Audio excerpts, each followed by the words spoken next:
Perfecto, muy buenos días para todos. Estamos entonces en nuestra clase de la semana 8, día jueves.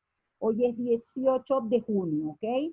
En esta oportunidad vamos a empezar con la unidad 4, que la unidad 4 es el modelo keynesiano y el modelo ISLM, ¿ok? Porque yo separo y no dejo solamente el modelo ISLM, porque el modelo keynesiano es el que sienta todas las bases para poder construir el modelo ISLM.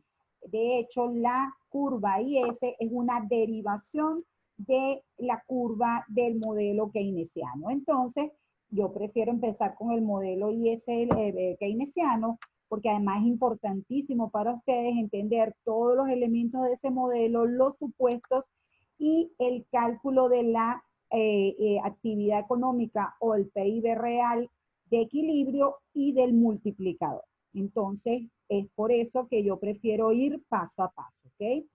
Les comento que la tarea número 2 va a ser con ejercicios de la unidad 3, que es el dinero, y de esta unidad 4, sobre todo de esta unidad 4.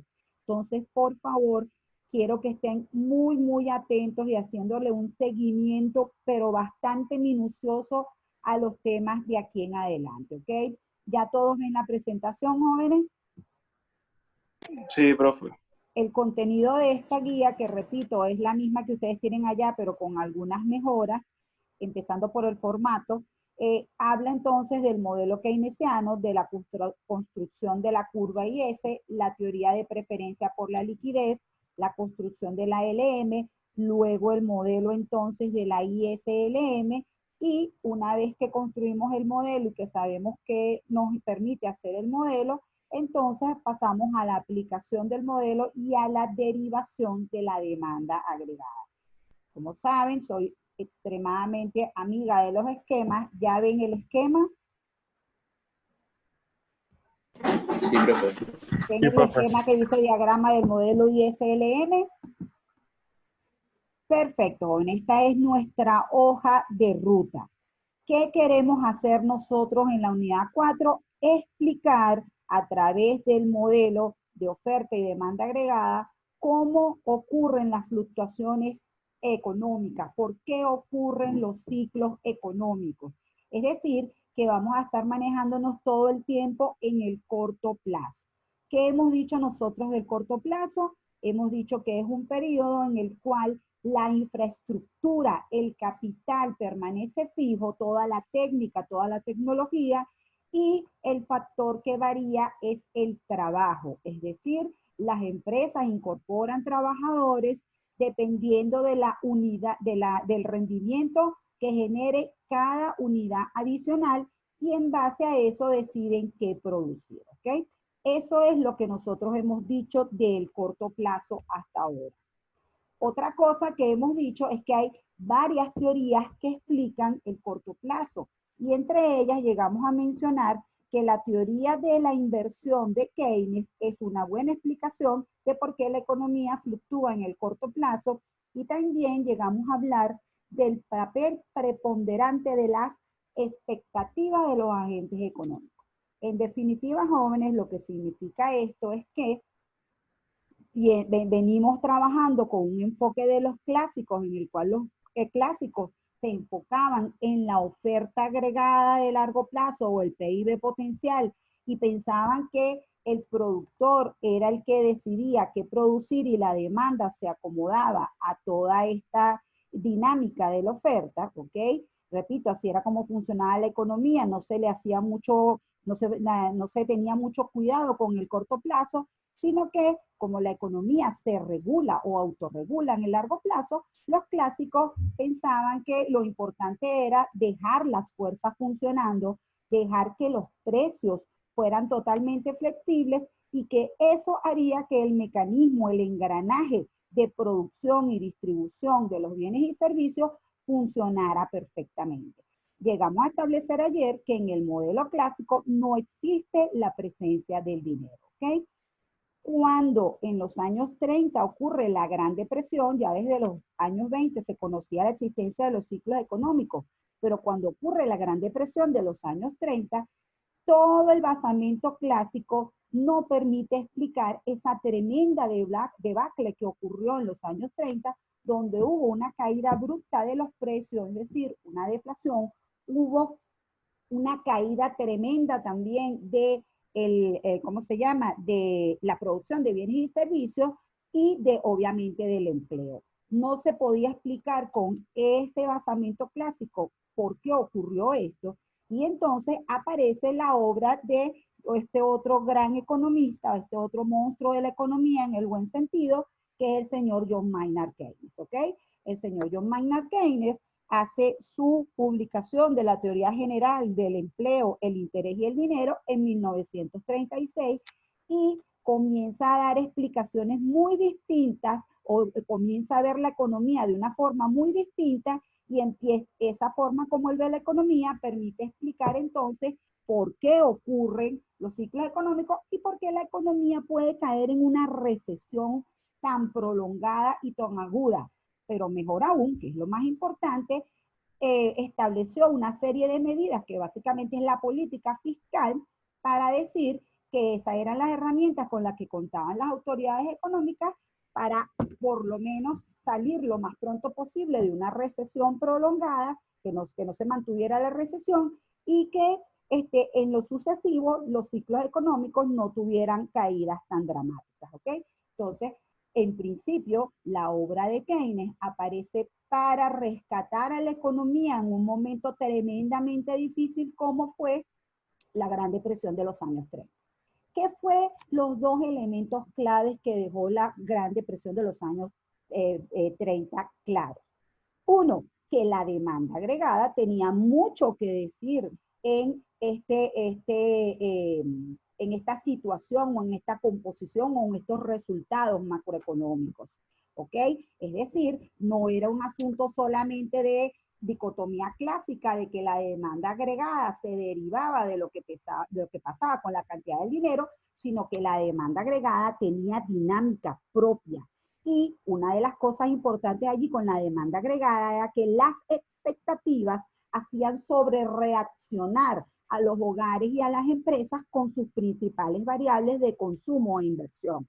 Entonces, en las épocas que eran muy optimistas, sobreinvertían y sobreconsumían, es decir, estaba todo muy dinámico y entonces ese empuje de la demanda hacía que las empresas estuvieran vendiendo más y produjeran más, pero cuando había la sensación de que las cosas estaban cambiando y que el entorno se estaba volviendo desfavorable, pues también reaccionaban de forma mucho más dramática de lo que realmente podía estar generándose por la coyuntura, y entonces bajaban dramáticamente la inversión es el componente más volátil, y bajaba también el consumo, ¿ok?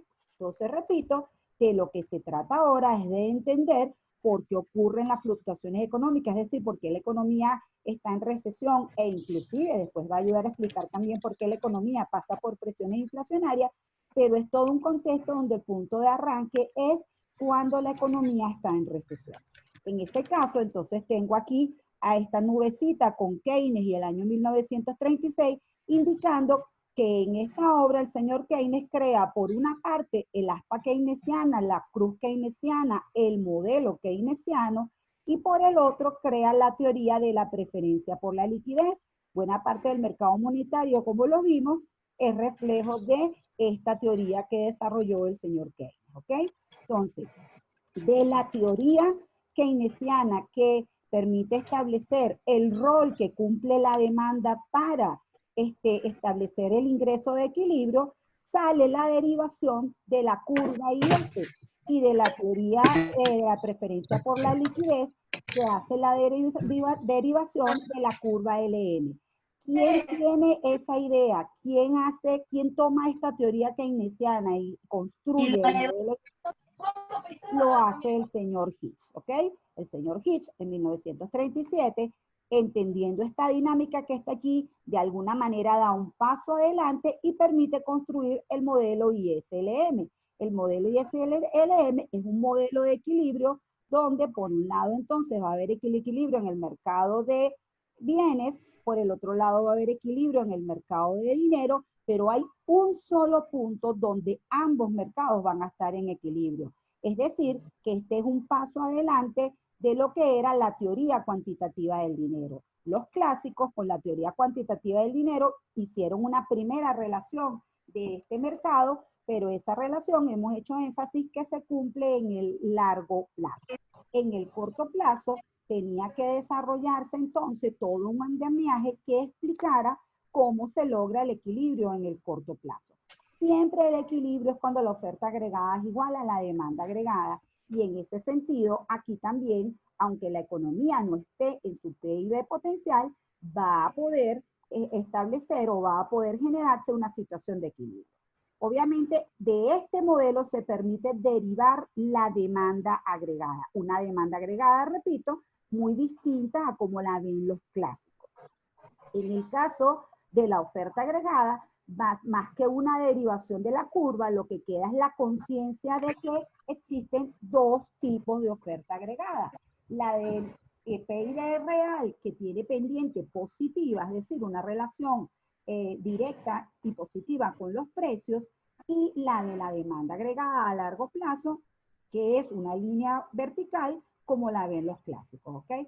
Entonces, finalmente, con todo este andamiaje, vamos a tener el modelo de oferta agregada y demanda agregada que nos va a permitir explicar el tema de las fluctuaciones. Importante añadir que en el esquema que genera Keynes aquí, los precios también permanecen fijos, ¿ok?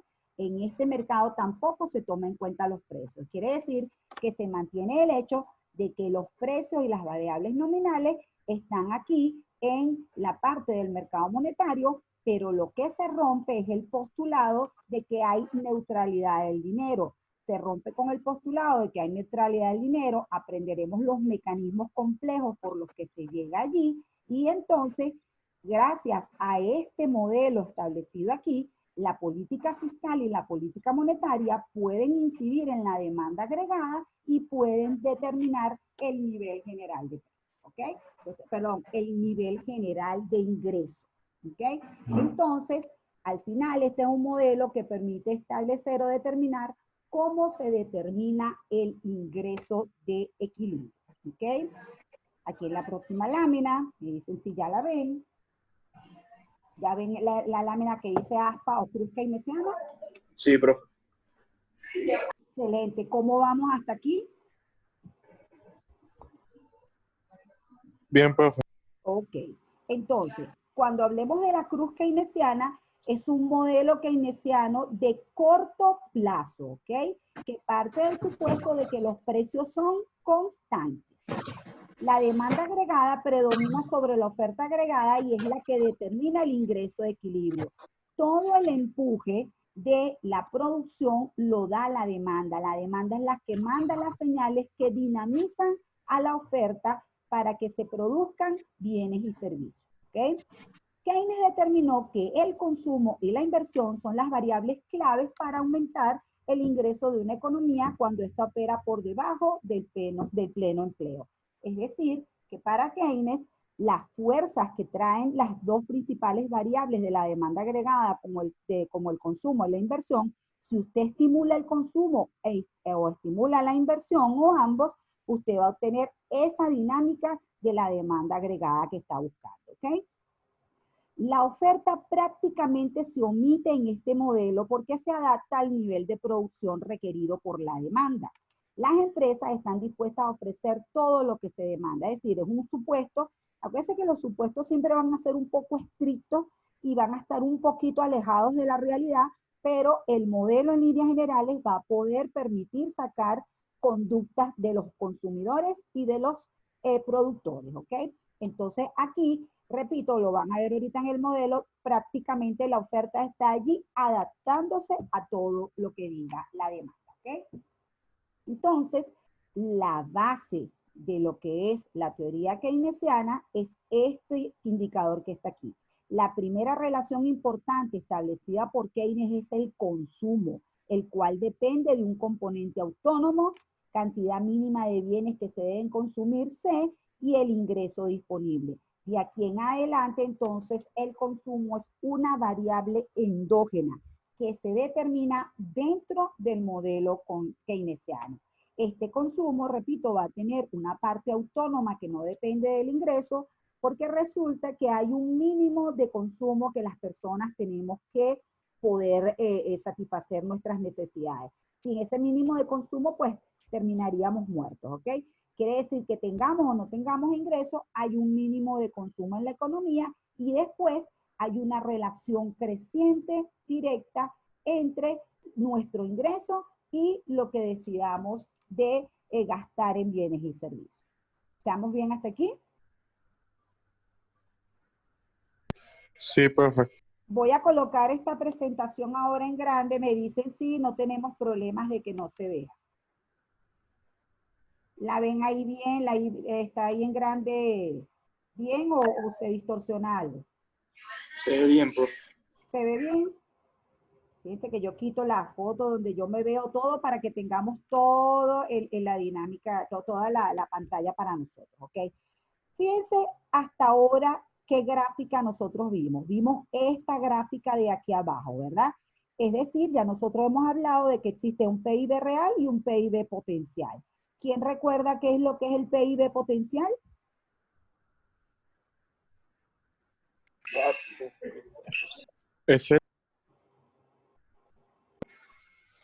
Es el PIB real que se puede obtener si todos los factores son variables. Y si todos los precios son flexibles, ¿verdad? Es algo así como un máximo de PIB real al que se llega si todos los precios son flexibles. En una gráfica donde ubicamos, siempre estén pendientes de aquí en adelante lo que va en cada gráfica, ¿ok? Lo que va en el eje de las X, lo que va en el eje de las Y. En el caso de esta relación que tenemos aquí, de este lado está el tiempo, en este momento en años, y de este lado está el nivel de PIB, ¿ok? El nivel de PIB, el potencial es una línea creciente. ¿Por qué es una línea creciente? Porque se supone que año tras año nosotros invertimos, que esa inversión se le suma al stock de capital inicial y todo el tiempo tenemos un stock de capital nuevo que nos permite entonces ir cada vez teniendo más capacidad de producción y obviamente con más capacidad de producción pudiéramos producir más si todos los precios son flexibles, ¿ok? Luego tenemos el PIB real, que hemos siempre identificado como nuestra variable premium, la cual hemos dicho que tiene estas fluctuaciones que están aquí, ¿ok? Entonces, fluctúa, puede estar por encima del PIB potencial, puede estar por debajo del PIB potencial. Cuando está por encima del PIB potencial, ¿cómo es la brecha del PIB? ¿Alguien se acuerda?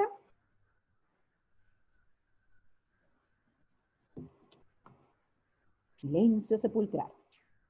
Cuando este es el PIB potencial y este es el PIB real, si nosotros vemos la brecha del PIB como la diferencia entre el PIB potencial y el PIB real, pues entonces significa que la brecha es negativa, que estamos en un momento donde hay presiones inflacionarias, ¿de acuerdo? Perfecto.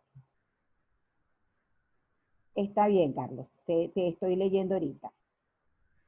Y cuando estamos en este punto B, ahora el PIB real es menor que el PIB potencial. Quiere decir que estamos en recesión, ¿sí? En todo este momento la economía está por debajo del PIB potencial. Obviamente lo que pasó en la Gran Depresión de que esto se fue prolongando, la Gran Depresión duró casi una década, ¿ok? Entonces fue un momento muy, muy dramático.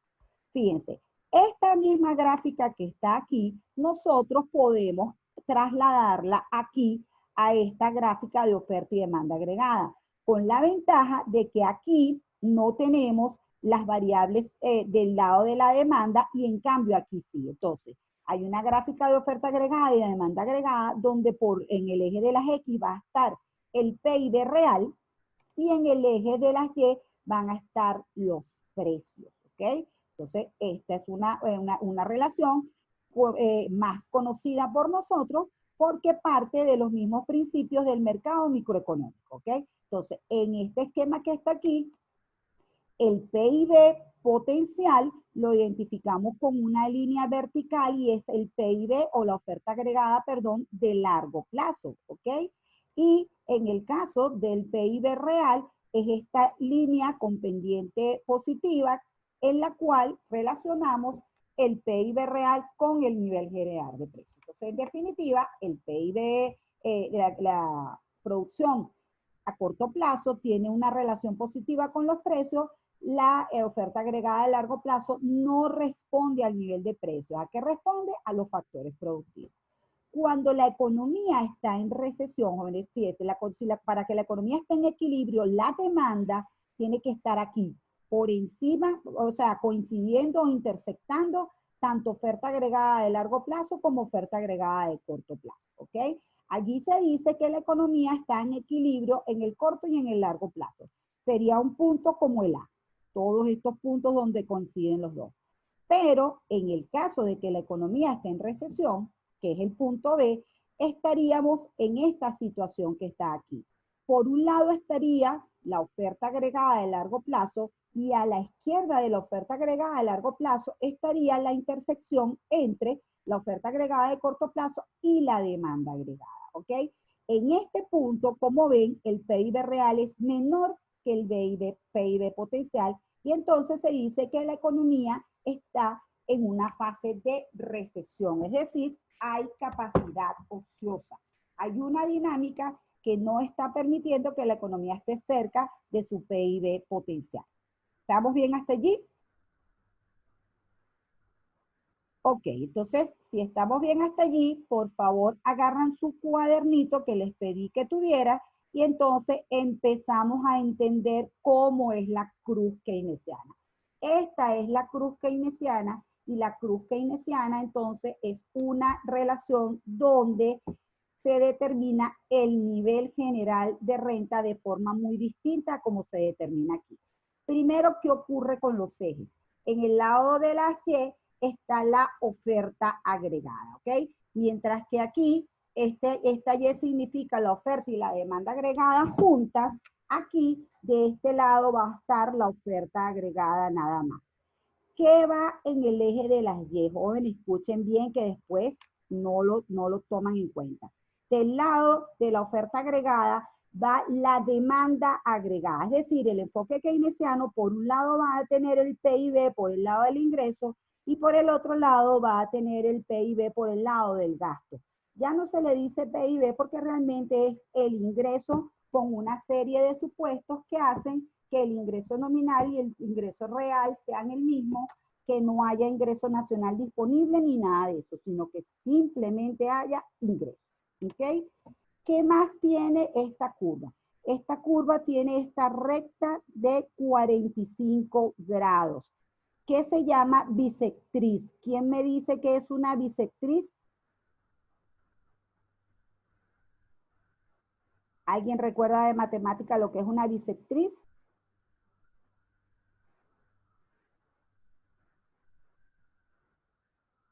A ver, ¿alguien, Carlos, alguno?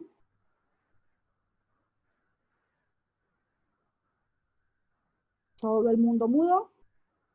Jóvenes, una bisectriz es una línea que parte la gráfica en dos partes iguales, ¿sí? Arranca desde el origen con una, esta no está tan exacta, por eso siempre lo recalco, con una inclinación de 45 grados, y lo que significa es que esta recta, repito, parte, todo lo que esté en esta recta significa que lo que está de este lado es igual a lo que está de este lado, ¿sí?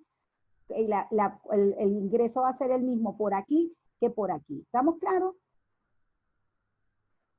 Esa bisectriz de 45 grados va a representar la curva donde la demanda agregada y la oferta agregada son iguales, ¿ok? Entonces, lo primero que hace Keynes es pensarse en una bisectriz que divide en dos partes iguales el eje cartesiano y que entonces allí va a tener la demanda agregada y la oferta agregada. ¿Por qué esta curva es tan importante, jóvenes? Porque al final esta curva va a representar la oferta, ¿ok? Por eso es que le decía que Keynes prácticamente omite la oferta y se centra en lo que pasa con la demanda. ¿qué va a pasar del lado de la demanda? Del lado de la demanda va a ser una función. ¿Qué componentes tiene esta función? Tiene un componente autónomo, ¿verdad? En este caso, la parte básica, primaria de la cruz keynesiana es el consumo, y el consumo entonces tiene un componente autónomo. Entonces, como ven, la función de consumo no parte de cero, sino que parte de algún valor positivo, ¿de acuerdo? Y luego va a ir tomando valores dependiendo de la pendiente de esta recta y del ingreso. Es decir, esta inclinación va a ser la pendiente, y ahorita vamos a ver cómo se calcula la pendiente, y el consumo va a tomar valores dependiendo de los valores que tome el ingreso. ¿Ok? ¿Estamos bien hasta allí? ¿Ah, jóvenes? Entonces, fíjense, ¿dónde vamos a obtener el ingreso de equilibrio? Donde se intersecte la función de consumo con la recta de 45 grados o con la bisectriz. Aquí en este punto, ¿ok? El ingreso y el consumo son iguales. Si en este punto el ingreso y el consumo son iguales, lo que pasa hacia la derecha es que la oferta, que es el ingreso, va a ser mayor que la demanda, que el consumo, perdón, que es esta variable que está aquí. Si nada más tenemos, repito, ingreso y consumo, y el ingreso es mayor al consumo, esta brecha que está aquí, ¿quién la puede estar representando, jóvenes? ¿Quién me dice? La parte del ingreso que no se consume, ¿cómo se llama? Ahorro. Perfecto, ahorro. Entonces, por eso que les decía que el señor Keynes es el creador de la expresión ingreso es igual a consumo más ahorro, ¿ok? Entonces, para Keynes, por un lado se determina endógenamente el consumo y paralelamente se determina el ingreso. Es decir, donde se logra esta intersección, vamos a tener el ingreso y paralelamente abajo vamos a tener el consumo. Esta línea se va a ir complementando con el resto de las variables de la demanda agregada, y eso va a ir generando desplazamientos hacia arriba de esta curva. Vamos a ir añadiendo los otros elementos de la demanda agregada, y finalmente esta función va a ser una función que incluya todos los elementos de la demanda agregada. Algunas de las variables las van a ser exógenas, es decir, se determinan fuera del modelo, y otras variables van a ser endógenas. Estamos entonces más o menos claros con esta primera presentación de esta señorita que está aquí, que es la cruz keynesiana. Entonces, fíjense, la cruz keynesiana es muy diferente a la gráfica de oferta y demanda agregada. No toma en cuenta ni el tiempo ni los precios, ¿ok? Es un modelo en el cual el consumo se determina dependiendo de los valores que toman el ingreso y el consumo, y en sí todas las variables de la demanda agregada. Una característica importantísima es que tiene una línea de 45 grados que va a representar el equilibrio entre la demanda agregada y la oferta agregada, porque recuerden que por este lado está la oferta y por este lado está la demanda. Luego, la demanda agregada parte de un componente autónomo y es una función del ingreso. Aquí está. Esta línea que está aquí es una función C igual a C sub 0 más C de I, donde esta C chiquita no es más que la pendiente de esta curva. Quiere decir que esta C chiquita es cuánto va a variar el consumo cuando varíe el ingreso, ¿ok? Donde se cruzan la bisectriz y la función de consumo, se determina el ingreso de equilibrio. Paralelamente también se determina el ahorro.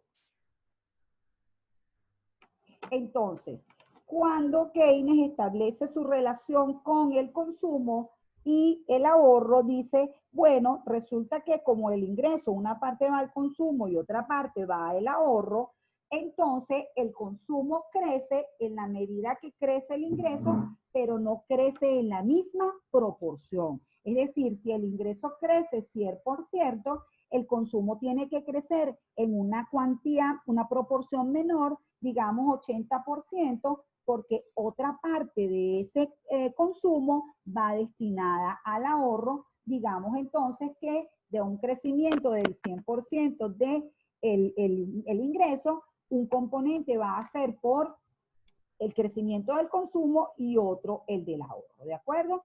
Entonces, la primera relación que establece Kate es esta: el ingreso igual al consumo más al ahorro. Esta misma ecuación que está aquí la plantea tomando en cuenta la variación del ingreso y le queda esta ecuación que está aquí, fíjese. Variación del ingreso entre variación del ingreso me da 1. ¿Cuánto varía el consumo cuando varía el ingreso, que es la pendiente de la curva de consumo? Lo llama propensión marginal a consumir, ¿ok? Y adicionalmente, ¿cuánto varía el ahorro cuando varía el ingreso? Lo llama propensión marginal a ahorrar.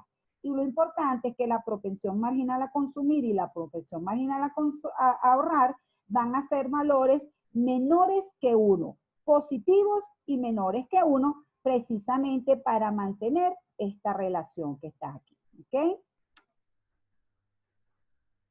Entonces, hasta ahora hemos hablado de el modelo keynesiano, hemos visto las características del modelo keynesiano en el cual también ocurre el equilibrio, pero allí inclusive la forma de la demanda ahora es una función que inclusive tiene pendiente positiva, porque lo que está en el lado de las Y no son los precios, sino el ingreso por el lado del gasto, y lo que está en las X es la oferta por el lado de, es el ingreso por el lado de la oferta. En cuanto a la variación, a la propensión marginal a consumir y a la propensión marginal a ahorrar, que la vamos a utilizar muchos jóvenes, es muy importante que entiendan cómo se calcula. Que se calcula variación porcentual del variación del consumo entre variación del ingreso, o variación, que aquí dice C, variación del ahorro S entre variación de I, ¿sí? Entonces, fíjense que en este ejemplo, que obviamente ya aquí vamos a dar datos, por un lado va a estar el ingreso, por el otro lado va a estar el consumo, el ahorro va a ser la diferencia entre el ingreso y el consumo, y la propensión marginal va a ser cuánto varía el consumo cuando varía el ingreso. Es decir, cuando el ingreso pasa de 600 a 2000, cuánto varía el consumo, y en este caso pasa de 880 a 2000. Esto nos da una propensión marginal a consumir de 0,8, y es importante que Keynes establece que en toda esta relación, esta pendiente es una constante. Obviamente es una constante porque es una línea recta, ¿de acuerdo? Entonces, tiene que tener pendiente constante. En el caso de la propensión marginal a ahorrar, hacemos lo mismo. Variación del ahorro cuando varía el ingreso. De hecho, aquí parte de 0. Podemos calcular también la propensión del ahorro, y fíjense los dos detalles que acabamos de decir. Primero, es una proporción que también es constante, porque el ahorro también es una pendiente positiva, es una recta, no puede ser de otra manera. Si es una variable que se está derivando de la diferencia entre el ingreso y el consumo, entonces tiene una pendiente constante, pero además es el complemento. Es decir, si usted suma la propensión marginal a consumir con la propensión marginal a ahorrar, le va a dar entonces 1, para significar que todo este cambio del ingreso viene generado por algún determinado cambio en el consumo y algún determinado cambio en el ahorro, ¿okay? Perdón, en el consumo y en el ahorro, ¿ok? He estado bien, me he portado bien ahorita, no he tenido ninguna dislexia extraña. ¿Se ha entendido esto, jóvenes? Ya nos quedan 4 minutos. Sí, profe, sí se entendió. Ok, fíjense una cosa, jóvenes. La propensión marginal a consumir a veces la pueden ver con una C pequeña, ¿ok? A mí generalmente me gusta dejarle su PMC para que me la identifiquen rápidamente. Si esta es la propensión marginal a consumir, obviamente la propensión marginal al ahorro también puede ser 1 menos C, ¿cierto? Es decir, si ya yo conozco la propensión marginal a consumir, hago 1 menos la propensión marginal a consumir, y obviamente voy a obtener la propensión marginal del ahorro o ahorrar, ¿ok? Fíjense que se los pongo aquí: propensión marginal a consumir más propensión marginal a ahorrar igual a 1. Entonces, no sé si quieren ir preparando alguna preguntita. ¿Les dio tiempo de tomar apuntes o todo fue demasiado rápido?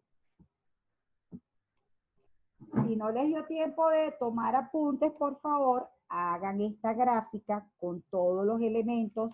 Repito, haciendo su gráfica, colocando de este lado la oferta agregada, de este lado la demanda agregada, esta bisectriz importantísima con su ángulo de 45 grados, luego haciendo una recta con pendiente positiva. Fíjense que mientras la demanda aquí tiene pendiente negativa, aquí tiene pendiente positiva. Obviamente la razón es que aquí no están los precios, sino que esta es una relación entre la oferta agregada y la demanda agregada.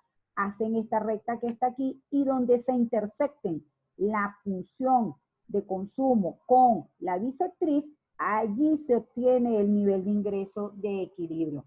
Yo sé que ahorita esto suena muy gráfico, pero en la medida que vayamos desarrollando las relaciones, van a entender que este es un modelo bastante robusto para explicar cómo se determina el ingreso de equilibrio en la economía. De hecho, vamos a ver más adelante qué mantiene este equilibrio, ¿ok? Entonces, bueno, déjenme Profe, dejar de compartir pantalla, mi cielo. yo tengo una duda. Ese espacio que hay entre lo que se conoce tasa la bisectriz y la línea del consumo es del ahorro, según tengo entendido, ¿no? En ese espacio específico donde solamente esté el consumo, hacia la derecha vas a tener ahorro positivo y hacia la izquierda vas a tener ahorro negativo. ¿Ok? Gracias, profe. Gracias. Pero como te digo, ese es específico cuando solo está el consumo. Bueno, jóvenes, esto va a terminar pronto, entonces mejor le decimos finalizar la reunión. Ya saben, les da chance entonces de despertarse rapidito. Cópienme sus apuntes que la propensión marginal a consumir es la variación de C entre la variación de I, que la propensión marginal a ahorrar es la variación de S entre la variación de I, y que la propensión marginal a consumir más la propensión marginal a ahorrar es igual a 1, ¿ok? Todas esas ecuaciones las tienen que tener en cuenta. Nos vemos en la segunda parte. Acuérdense que esta vez hay 3 partes y hasta una cuarta si hay preguntas.